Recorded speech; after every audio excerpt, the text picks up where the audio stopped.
লিখো একেবারে লিখো দিয়ে দিছি কিন্তু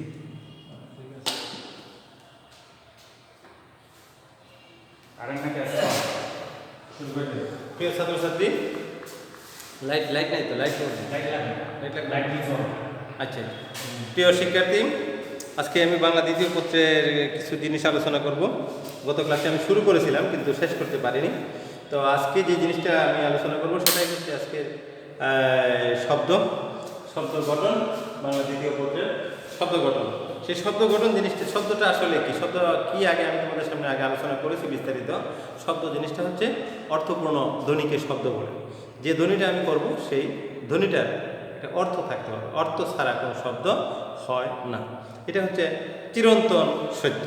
আমি সাউন্ড করতে পারবো কিন্তু যদি অর্থ না থাকে তাহলে সেটাকে শব্দ হিসেবে বিবেচনা করার কোনো সুযোগ নাই। তো অর্থপূর্ণ ধ্বনি বা ধ্বনি সমষ্টিকে বলা হয় শব্দ। আমরা মনের ভাব প্রকাশ করবার জন্য, করার জন্য যে ধ্বনি বা ধ্বনি সমষ্টি ব্যবহার করি, সেটা যদি অর্থপূর্ণ হয় তাহলে সেটা হয়ে যাবে শব্দ। সে শব্দ বিভিন্নভাবে গঠন করা যায়। শব্দ গঠনের বেশ কতগুলো নিয়ম আছে, বিভিন্নভাবে শব্দ গঠন করা যায়। যেমন আমি গত ক্লাসে বলছিলাম যে বর্ণের সাথে বর্ণ মিলে শব্দ হয়। যেমন আমি একটি শব্দ লিখলাম আম।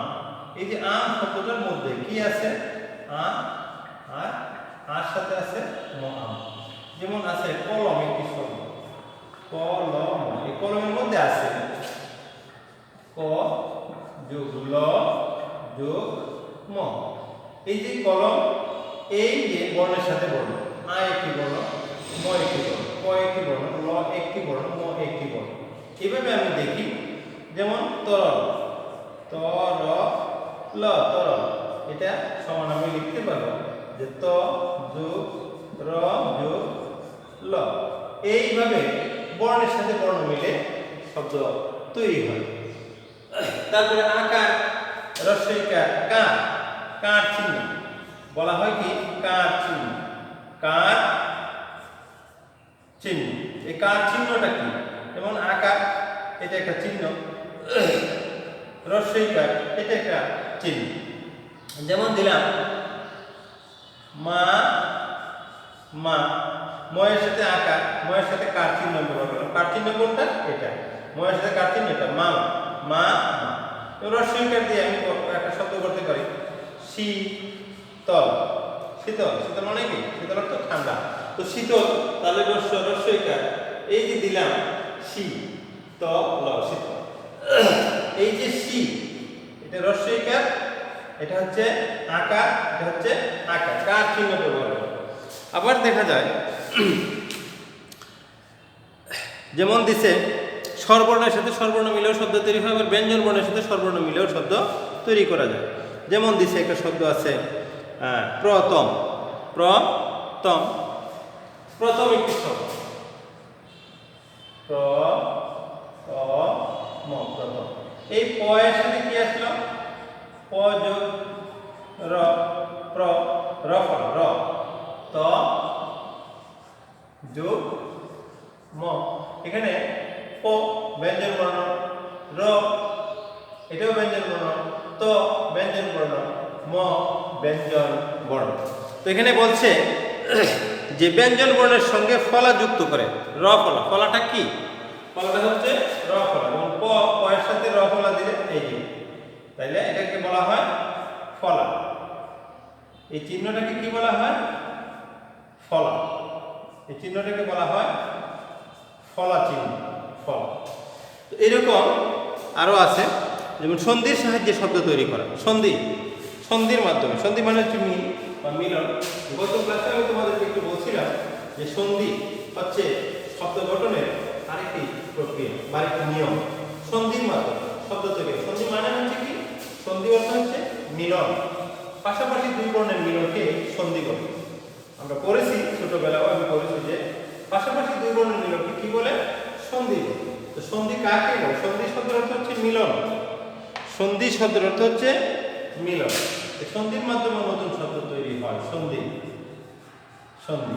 এই যে সন্ধি শব্দটা কি? এই যে মূর্ধন্য সাথে যুক্ত হবে দ, তারপরে এটার সাথে রস্বইকার আছে, সন্ধি।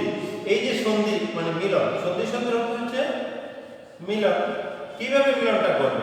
পাশাপাশি দুই বর্ণের মিলনকে সন্ধি বলে। যেমন এখানে কয়েকটা উদাহরণ দেওয়া আছে, ইচ্ছা করলে তুমি উদাহরণ তৈরি করতে পারো। উচ্চারণ, তারপরে মৃত্যু, তারপরে আছে আশা, আশাতে। যেমন মৃত্যু একটি শব্দ, মিথ্যা, মৃত্যু। এই মৃত্যু শব্দের মধ্যে আমরা কি দেখতে পাই? মিথ্যা হচ্ছে মূল শব্দটা, মিথ্যা, মিথ্যা যোগ উ, মৃত্যু। এই যে মিথ্যা মূল শব্দটা তার সাথে উ যুক্ত করে এটা শব্দ তৈরি করলাম, সেটা হয়ে গেল সন্ধি নিষ্পন্ন শব্দ। সন্ধির মাধ্যমে মিলছে, মিথ্যা এবং উ মিলে হয়ে গেল মৃত্যু। যেমন আরেকটা উদাহরণ আছে এখানে, উচ্চারণ, তারপরে পরীক্ষা এবং উচ্চারণ। উচ্চারণ শব্দটা হচ্ছে এই উচ্চারণ। উচ্চারণ কিভাবে আসছে? উৎ যোগ চারণ, উচ্চারণ। উৎ যোগ চারণ, উচ্চারণ। তারপরে আরেকটা শব্দ আছে আশাতি, আশাতি, আশাতি, আশাতি। আশাতির মূল শব্দটা হচ্ছে আশা, আশা আ পরস্য আকার, আশা যোগ অতীত, আশা তীত। এই আশা এবং অতীত যুক্ত হয়ে গেল আশা তীত। এইভাবে আমরা দেখি সন্ধির মাধ্যমে হয়। আবার উপসর্গের মাধ্যমে শব্দ তৈরি হয়। উপসর্গটা কোথায় বসে? যে অব্যয়বাচক শব্দ বা শব্দাংশ কোনো শব্দের পূর্বে বসে নতুন শব্দ তৈরি করে তাকে বলা হয় উপসর্গ। সেই উপসর্গের মাধ্যমে নতুন শব্দ তৈরি হয়।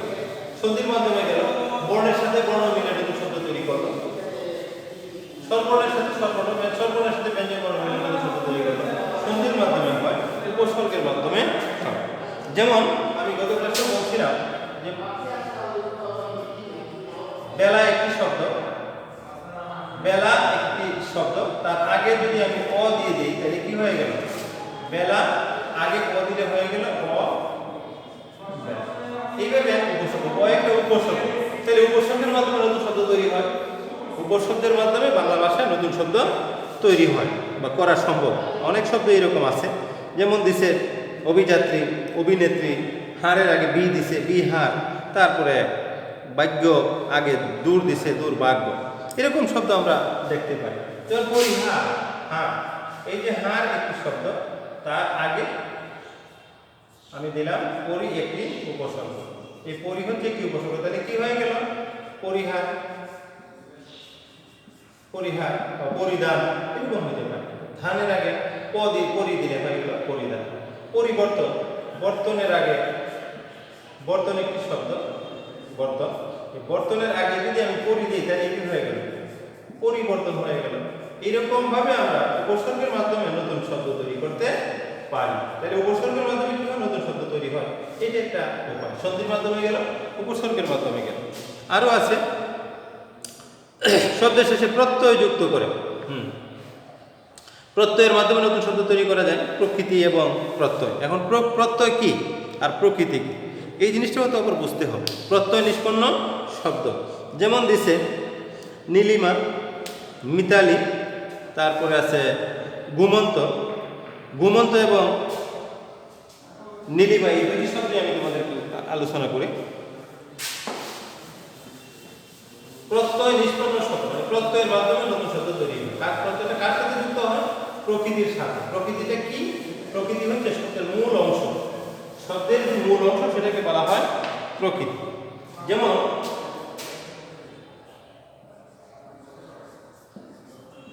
চলন্ত, ঘুমন্ত। এই চলন্তটা কি হয়ে গেল? চল, চল যোগ অন্ত, এটাকে বলা হয় প্রত্যয়। এটা হচ্ছে প্রকৃতি। ঘুমন্ত, ঘুমন্তটা কি আসলো? গোম যোগ অন্ত, এটা হচ্ছে প্রত্যয়, এটা হচ্ছে প্রকৃতি। গুম, তাহলে ঘুমন্ত গুম যোগ অন্ত। চলন্ত চল যোগ অন্ত। এই চল মূল শব্দের মূল অংশ হচ্ছে ঘুমন্ত, মূল জিনিসটা হচ্ছে গুম, হচ্ছে মূল শব্দটা, তার সাথে অন্ত যুক্ত হয়ে গেল ঘুমন্ত। চল মূল শব্দ, তার সাথে অন্ত যুক্ত হয়ে কি হয়ে গেল? চলন্ত। এই যে ঘুমন্ত, চলন্ত, ডুবন্ত, এই জিনিসগুলো হচ্ছে প্রত্যয় নিষ্পন্ন শব্দ। যেমন মিতালি একটি শব্দ আছে, মিতালি, মিতালি।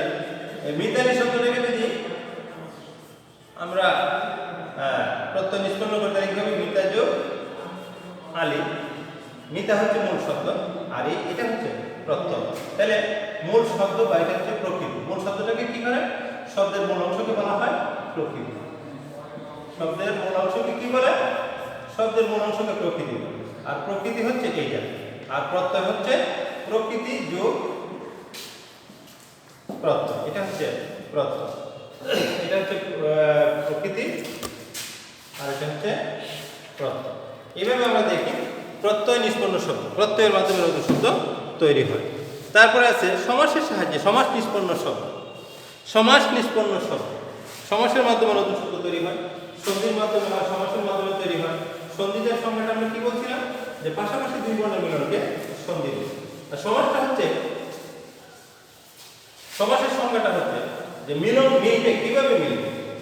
দুই বা ততোধিক পদ, দুইটা বা তার বেশি পদ যখন এক পদে পরিণত হবে তখন তাকে বলা হয় সমাস। দুই বা ততোধিক পদ যখন একত্রে মিলিত হয়, একটা নতুন শব্দ তৈরি হয়, মিলিত হয়, তখন তাকে বলা হয় সমাস। তো সমাসটা কি? দুই বা ততোধিক পদের এক পদে পরিণত হওয়াকে বলা হয় সমাস। আর সন্ধি কি?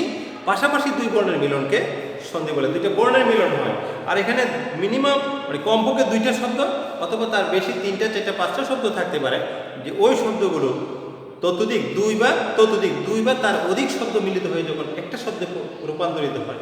আমরা ভাষা প্রকাশের ক্ষেত্রে যখন ওইরকম সংকোচন ঘটাই, একটা শব্দের মাধ্যমে চারটে বা পাঁচটা শব্দের আমরা যখন প্রকাশ করি একটা শব্দের মাধ্যমে, তখন তাকে বলা হয় সমাস।